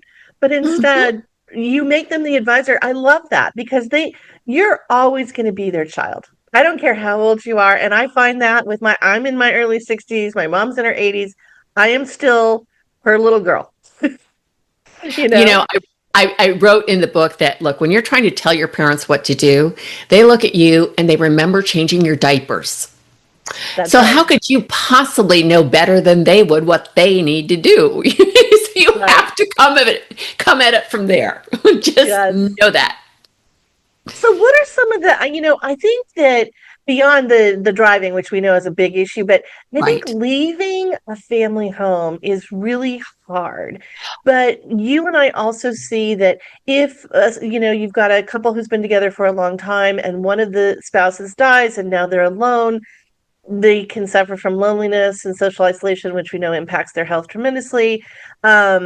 And maybe it would be better to have them in a community or somewhere where it's, facilitating other activities. But how do you manage that? I know you said, you kind of talk about yourself, but how do you really manage a move? It's a process, not an event. Right. And I don't call it relocation. I call it dislocation. Because you're going to feel out of joint. I mean, no matter what age you are, how much stuff you have, or how long you've lived in the place you're moving from, you're going to feel out of joint until you've been settled and living in your new place for at least a month, if not more. Because it takes some time to unpack, get used to the new place and your new neighborhood. And a senior living community is very much a neighborhood. Right. Well, one thing to keep in mind, too, when you're talking with your parents, and I find this with clients, too, my father used to call it the warehouse. Don't you dare move me to the warehouse. And so one way to approach it is if they're like, oh, no, I'm not going there. ask them, it's like, so what was a place like that like for your parents or your grandparents? Because they were not good. Those places to go were not good. But now they're like land-based cruises and resorts in many cases. And there are these great communities where people make new friends. There's stuff to do. And especially for women, other people do the cooking, other people will clean, and that is heaven. Because I want that right now. I do too. I want all of that. Oh, believe me, I go to some of these places like, can I move in now? This is insane. It's so wonderful. Right. Oh, and there are people who live in senior living communities who still work. They still have jobs. But you're right. I think that old-fashioned notion of the nursing home, right? Yeah. That's the big dreaded thing we all have in our heads. I don't know if you've done this at all with your clients, and I have written about it, but I've heard and talked to some assisted living communities where you can actually do something called respitality. So you could have your loved one go stay for a weekend, or maybe you're taking a family trip. You don't want them to be alone at home, so maybe they go for a few days, and they get to try it out, right? It's like a test drive.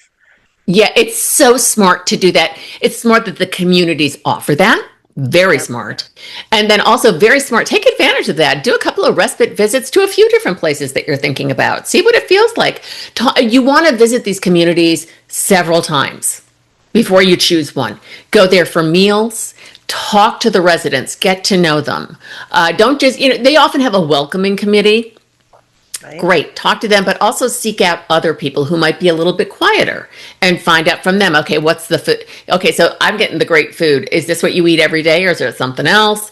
How's this? How's that? Get to know the staff. Talk up the staff and really get a sense for it. Consider the physical neighborhood you're living in too. I mean, do you like to go for long walks? Is there a park nearby? Are there some really cool shops or restaurants that you can walk to if you like that? How is their transportation, in terms of driving people places? So ask as many questions as you can think of. And also there are these amazing professionals called senior residential placement specialists, and what they do, and this is free to their clients. So this is free to older adults and their families. They know all the senior living communities in the area. So they talk to you and they find out, okay, so, what are your care needs? Obviously, there's the financial considerations of senior living communities, and also, what's your personality like? Because all these communities kind of have their own personality. So that's good to know, and the really good ones will do that. And the way they get paid is if you choose to move into one of the communities that they have introduced you to, and you move in, they will get paid a commission, but it's free to the client. And they're amazing when it comes down to really sorting through communities. Because if you're in an urban area, there are a lot of communities, and it's hard to sort through them.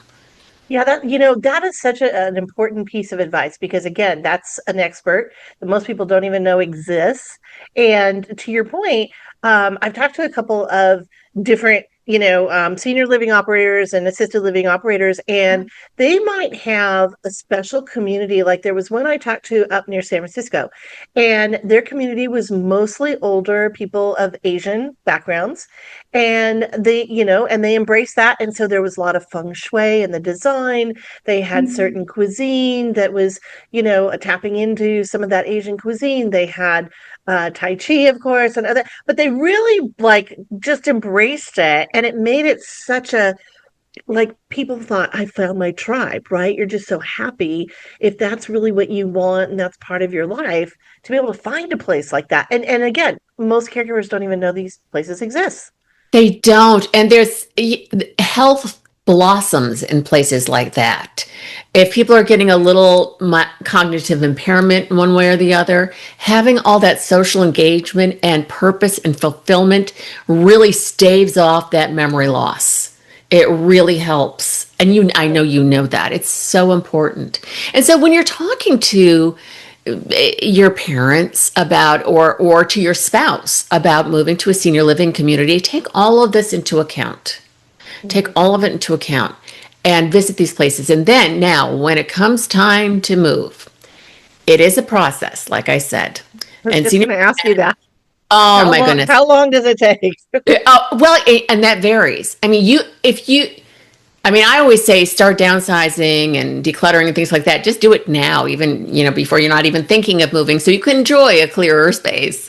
But if you are thinking, okay, I probably want to move in the next year or two, start now, because the more leeway you have when you start ahead of time, it's less stress. It's so much less stress as the day itself approaches. Because, like I say, it's dislocation. It's emotional dislocation. It's the emotional flu of moving, as I sometimes call it. And senior move managers, we are the emotional decongestant, the emotional cough syrup, because we can handle all the logistics. I have to promote my profession because it's a great one. But and you can go to the National Association of Senior and Specialty Move Managers, their website, NASMM, seniormovemanager.org, and you can find people in your area. And it's a wonderful profession to be in. And also, there's just so many different details for a move. And that's also why I wrote a book. With all the checklists and everything like that. You want to have a lot of checklists. Obviously, there are mine that are in the book. You can also just make your own. There are places online you can go find them. But definitely make checklists, take a lot of notes, have a dedicated binder as well as a digital folder, pardon me, on your computer, so that you can keep track of everything. Keep track of every single person you talk to, the phone numbers, everything, because you never know when you have to go back to those, or find, let's say, something happens to the moving company you were planning on, they overbooked. Well, you want to have somebody else you can call if need be, if they can't take care of you on the day you planned on it.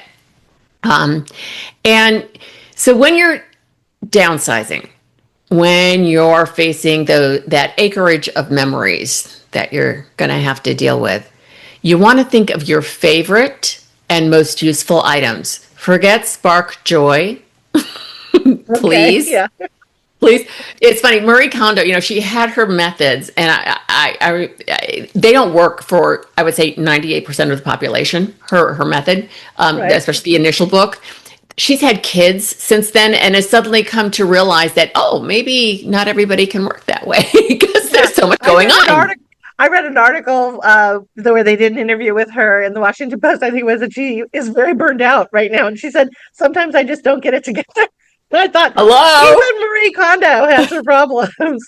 Welcome to the human world. Exactly. Right. So, and that goes back to something very important, which is, her initial way of doing things was like, just do it all at once. But that's not the way to do it for the rest of us. It's really about doing it, especially when you're first starting. And this is why you want to start now, not when you're closer to your move. Start the downsizing process now. Then you could do it in small increments. Schedule an hour on a Saturday. I mean, literally put it in your calendar. Tell a friend you're going to do it and then you're going to report back afterwards. Just so you have some accountability. Just take an hour and choose a specific place. A place in your closet, maybe some cabinets in your kitchen, and start there. Set a timer. And when that hour is up, you're done. Don't move from the area you've assigned yourself. You'll find things because here's what happens. So let's say you're in the kitchen and you're going through maybe the junk drawer. It's like, oh, wait, I found a screwdriver, a couple of screwdrivers, and a little hammer. Okay, these go in the garage. So you go down to the garage. You're looking for the toolkit, and you're having to sort through some things for the toolkit. Oh, wait, this should be up in the bedroom. So then you take that up to the bedroom. And then, you hear your timer go off, and you're like, I didn't really get anything done. Well, that's because you've been wandering. But if you stay in the one place, you can, and tuck those things for the other rooms aside. You'll deal with those once you're done. But you can see, it's like, oh, that cabinet is done, or those couple of cabinets, or that drawer. You can also, in terms of increments, just choose a drawer or a cabinet. And once, especially the junk drawer, we all have them. Some may have 2 or 3. But going through that junk drawer, and once you're done with that junk drawer, you're done until the next time. I just schedule the next time on the calendar. And and also play fun music while you're doing it. Music that makes you move. Have something yummy as a reward. You want to train your brain to realize, like, this can be fun. I can enjoy this. Yeah, you need that dopamine release at the end of it, right? Exactly. That feeling of accomplishment. I did that. Yeah. Well, and I love and I've heard that before. We've done a little video on that and how to take one drawer, do, just 5 minutes, Right. 7 minutes, whatever it is. But you're right, because when you tackle something too big, you don't get it done. You feel like I didn't get through it. I Yeah. failed. But one drawer done, boom, it's all clean and nice. You look at it, you're so happy. You feel like, wow, I accomplished something, right? I took control back. Yeah. It Yeah. feels really good. Mhm. And when you do know where you're moving to, especially if you're downsizing from a 3-bedroom home with a garage and etc., to a one or 2 bedroom apartment and assisted living, once you know when you're moving, go there, measure how big the closet rungs are, count the number of drawers, how big are they? Measure the counter space so that you really know how much can fit. We've had to do this with clients. I remember, because I've been doing this for 12 and a half years, so many years ago. It's probably at least 9 at this point, if not more. And I remember we were working with somebody who really liked her stuff, and that included clothing. And she's moving, so we measured the rung in her new place. We went to her, and she was challenging, shall we say, to deal with, to work with. And so we went into her closet. We took a piece of colored tape and marked on the rung how much space she would have in her new place. And we said, we can't go beyond that because there's no room. Wow. So sometimes those reminders really help. And again, your favorite and most useful items. That's what you're focusing on. Right.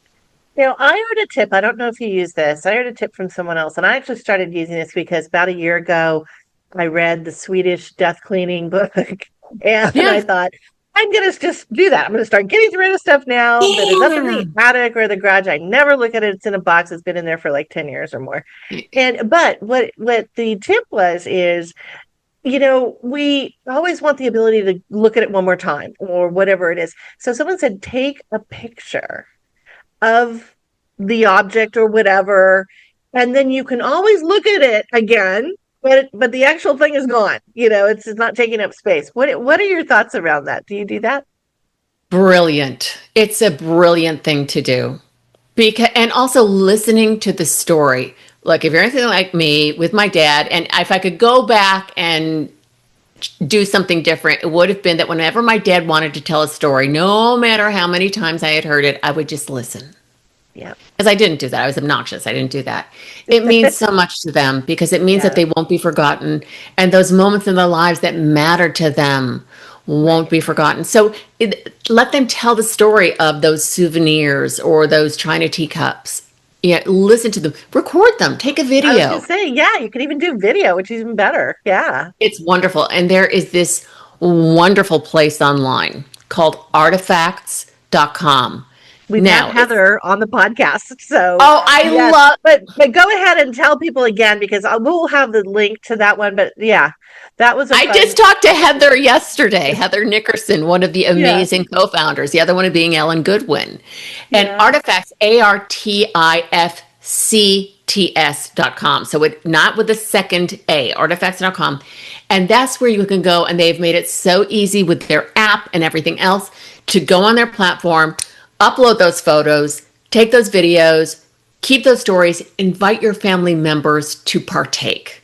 And that's make it how easy. the legacy, and this is the big word, legacy, lives on. What is your visual legacy? That's what Yeah. you're thinking. Well, I know we're going to run out of time here, but I wanted to get to a question that you address in your book. And I think it's really important because there are some people out there. There's a difference between having maybe some clutter, and we know clutter can be a false risk. It also just mentally makes you feel overwhelmed. So whether you're the caregiver feeling overwhelmed or you're the older adult, it's good to clean up all this clutter. But there's a difference between clutter and hoarding. Can you tell us about that? There is a big difference. There is a big difference. And clutter is like visual static. Also, people who hoard never self-identify. So if somebody calls and says, I'm a hoarder, I know what they're probably dealing with is a lot of clutter on surfaces, and easy enough. Hoarders, there's actually an official hoarding disorder psychiatrically now. And people's all of our brains are built differently. And people who have hoarding disorder haven't they're the part of their brain that deals with executive decisions and organizing an organization. It's built differently. We have a term in the trade called clutter blindness. They literally cannot perceive how much clutter there is around them. Clutter is, certain things get in the way. But if you can find the things that you need in a reasonable amount of time and you're paying your bills on time, meeting deadlines, you're fine. The thing with hoarding, there is literally a clutter hoarding scale. I think at this point there's a few of them. The one that I rely on, it's called the Clutter Hoarding Scale, put together by the Institute for Challenging Disorganization. You can just search it online, Clutter Hoarding Scale. It's a scale of 1 to 5, and it's not just about the amount of stuff. It's also about the state of the home, among other things. Is there vermin present?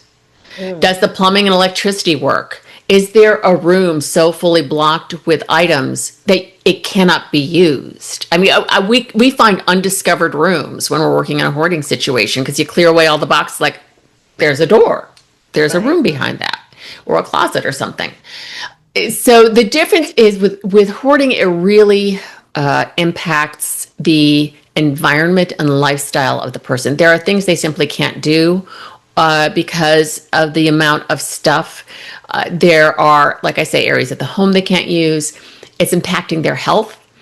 They often don't have problems with expired food or rotting food in the fridge, things like that. Again, they can't really perceive it in many cases. Other times, hoarding happens as a result of a very devastating life event, a death, a divorce, an injury, a job loss, things like that. And what happens is the depression kicks in and they just can't move, and so things pile up. Right. And then once they start feeling a little bit better, they just don't have enough oomph or know how to organize everything that's piled up, so it just continues to pile up. Wait, here's a question for you. So Yeah. as an expert who helps people make these moves and downsize and all that, do you help if I'm a family caregiver and I'm fearful that my mom or dad is hoarding and I really don't know what to do, and like you said, they don't acknowledge it.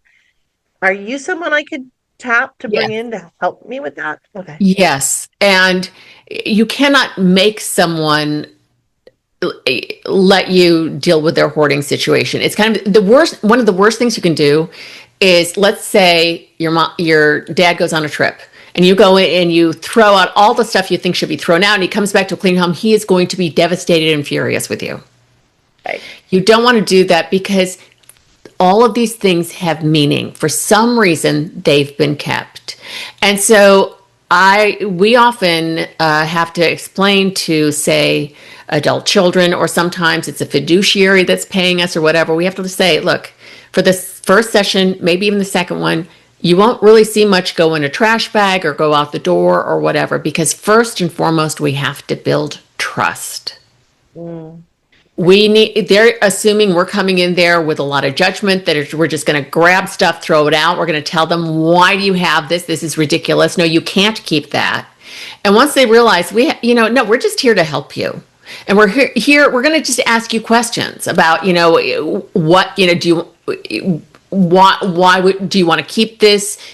Why is that a good idea? Well, here are some ideas of why maybe you could let it go. But it's always your decision, because honestly, legally, it's their stuff. If we were to take it out, throw it out, whatever, that could be considered breaking the law, because legally they're their items. Yeah. So that's how we go in. And that's why, the first session or two can seem very slow, but they start to trust us. And when we can really get the trust of these people who are in a hoarding situation, we transform their lives. I can imagine. And it's incredible. Yeah. So, Marty, I know we're going to run out of time here, but this has been just so insightful. I think our audience is just probably scribbling down notes, but we're going to have all of the links and everything you said on our episode guide page. Is there anything we didn't cover? Anything else you want to share with our audience? It's really important, particularly when we think about, again, the downsizing or the moving from a family home. Yes, it's patience and compassion. When you're working with someone who's moving, that's front and center. And then for the person who's moving and starting to downsize, again, bit by bit, have patience. You're not going to do it all at once, but do commit, and just a little bit at a time, and you're going to be amazed what a difference you start to see after just even a month. It's amazing. Yeah. Well, again, Marty, it has been wonderful having you on. And I know that you do a lot beyond this. So we will definitely have you back. There's a lot of topics that we can Anytime. cover. Thank you so much. This has been lovely. You're a great interviewer. Thank you so much, Sherri. Well, thank you. It's great having you on. You take care. You too.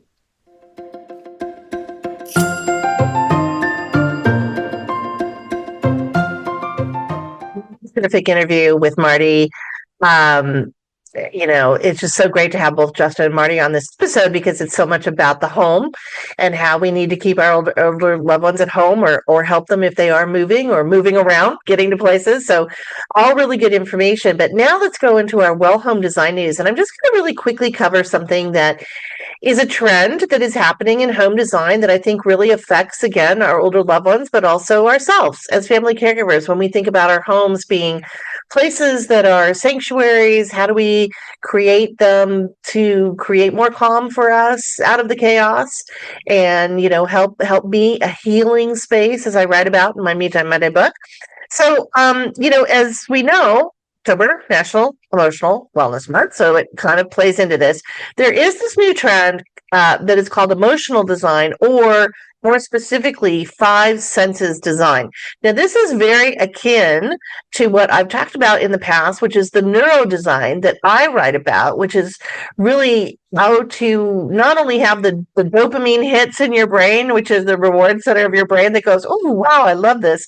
And in fact, in our last episode and in one of our self-care in 7 minutes videos, we talk about dopamine design and depression rooms, how to overcome the cluttering and declutter and create more of that dopamine design. So this is kind of, circling around the same thing, which is how do our brains interact with our environments and specifically our homes, right? And so how do you spark that emotional wellness design, which is this new trend? So as I mentioned, this has been written up in articles recently in the LA Times and the Wall Street Journal, so it's getting a lot of attention. And it's really a lot of designers now are meeting with clients, and it isn't about, oh, I want, the farmhouse look, or I want cottage chic or coastal, or I want mid-century modern. I mean, those are all, of course, aesthetic design styles, and people do have certain styles that they love. But really, it's more about, what are you looking for? What are the colors that soothe you? So using that color therapy. And we're going to have, by the way, I'll have on the episode guide page a connection to Catherine Gruby. For those of you who remember, is one of our best podcast episodes. And she is the CEO of, trying to remember the name now. I think it's Color Function Solutions. Anyway, we'll get the link. But she is an expert in coming into environments, whether it's residential, whether it's commercial, and helping with design specifically through color and how it interacts with different parts of our brain, which is really fascinating, So here's basically the trend. You want to create warm undertones, even with neutrals. Now, the warmth typically for most people, evokes this sense of feeling comforted when things are kind of cold and sterile. I mean, think about when you walk into sometimes a doctor's office or a hospital. I mean, I don't know about you. I have white coat syndrome, which means my blood pressure goes through the roof when I see a doctor in a white coat in a sterile room. Clearly white, Arctic white is not going to be good for me in my home. But for many people, whether they have that or not, it's that sterility of that white, that bright white. It also, of course, is tougher on the eyes as we age. We want things in the middle of the color spectrum. So when we talk about that, it's nanometers. We want it in the 400 to 500 range. And the best color, by the way, for older eyes is green. And green is a soothing color, as we all know. But, you want to go for kind of those warm undertones because, again, it evokes the ancient brain where we lived out on the African savannah, and warmth meant we don't have to suffer in the cold and find shelter. We can be outside. We know things will grow with the sun. The sun and vitamin D are good for our health. So all of those things are kind of going on in the brain. Second thing is you want to have energized spaces, and you want to prioritize brightness, reflection, and bold pops of color or pattern. Now, here's where I diverge a little bit with this trend. For younger people, of course, this dopamine design is really about boom color, neons and really bright colors that you mix and match together, which is great, except if you have a loved one with Alzheimer's, that is not going to work. Some of it will work. And so, for instance, if you have just one color that identifies a certain cupboard or the front door is bright red, those are good because that'll connect with somebody who has dementia. Black, as we know, is a color that you can use for safety, but it's also if you want to consider it bad. And the reason being is that a dementia brain will see black rug or really, really dark floors as a big black hole they're going to fall into. And then patterns, really busy, noisy patterns really disrupt the brain. So for anyone who has Alzheimer's, autism, ADHD, you want to stay away from patterns. You want to keep with those kind of soothing colors. And then be cautious about the metals and the glass and the reflective sources. Again, those can be very disturbing, both for people who have Alzheimer's as well as people who have autism. So you want to, be careful of those. I know that, for instance, in the dementia design that we do, if you have a counter and it's super, or, like let's say a banister on a stair rail that's super laminated and lacquered and it's almost, like shiny, shiny, shiny, the person with dementia will not touch it because they think it's wet, or they'll try to dry it up all the time. They'll grab a towel and they'll just be constantly trying to dry the counter up. So you want to be careful about those things. And then, contrast is good for an Alzheimer's brain because, again, it shows the differentiation between a door and a hallway wall or a certain cupboard that is good for them, that, to connect them to, yes, you want to go there for, certain clothes or whatever. But for someone with autism, contrast is actually not too great. You want to have things be as mellow as possible and not have those bold, stark contrast. So there is a difference. And, I've gone through this whole neurodesign training, but I think it's the trend of the future, certainly, obviously, whether we call it five senses design, neurodesign, dopamine design, emotional wellness design. This is the trend of where we're moving.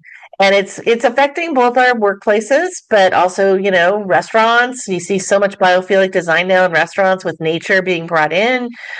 Same thing in our homes. And by the way, kids with ADHD and autism do really, really well with biophilic design. So do people with dementia and people who are older, because having nature inside in certain ways sparks the brain to think of thriving, particularly when you see the greens and the warm, friendly kind of wood tones and stuff, and anything that's tactile. So these are all, great trends. And by the way, this is kind of the theme of my next book, The Snug Home. I've mentioned it before. I'm in the middle of all my research on this, but I wanted to share some of these things with you because I think that they're really important for us to remember and to kind of think about, how do our homes support us? As caregivers, we need that calm as well. And so do you have, a place that has warm tones, or do you have the soothing blue greens where it's not super like frosty, icy blue, but it's kind of that warm blue green, kind of a light teal almost, or whatever. And then, of course, we know that smart home solutions are bringing a lot. They're not doing it just to have new tech in the home or new, gadgets. It's all built around wellness. Every single marketing thing I see, and whether it's Panasonic or Samsung or some of the leaders in this space around smart home tech in the home, it's about wellness. It's not about, oh yeah, let's have a refrigerator that does this or that. No, it's all built around this great stuff. So I think it's really exciting to see this happen, because obviously all these things are going to help us be healthier, happier, hopefully live longer. And there's a lot of things that we can do that, help our older loved ones too. I'm going to have some of my articles that I've already written that are going to be merged into my book around biophilic design. Green is the most optimistic color for older eyes, as I said, and we can see it the longest. So I'm going to have all those articles as links on our episode guide page. And with that, we just want to thank you for joining us for this episode.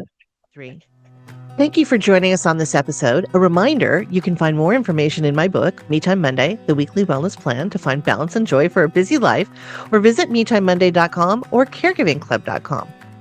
I hope you enjoyed this episode of Caregiving Club on Air. Please hit the subscribe button to listen to us on Spotify, Apple and Google Podcasts, Amazon Music, SiriusXM, iHeartRadio, Pandora, as well as other listening channels. Check out all the resources and article links on our episode guide page at caregivingclub.com. Just hit the podcast tab at the top and email us with comments and questions at podcast@caregivingclub.com.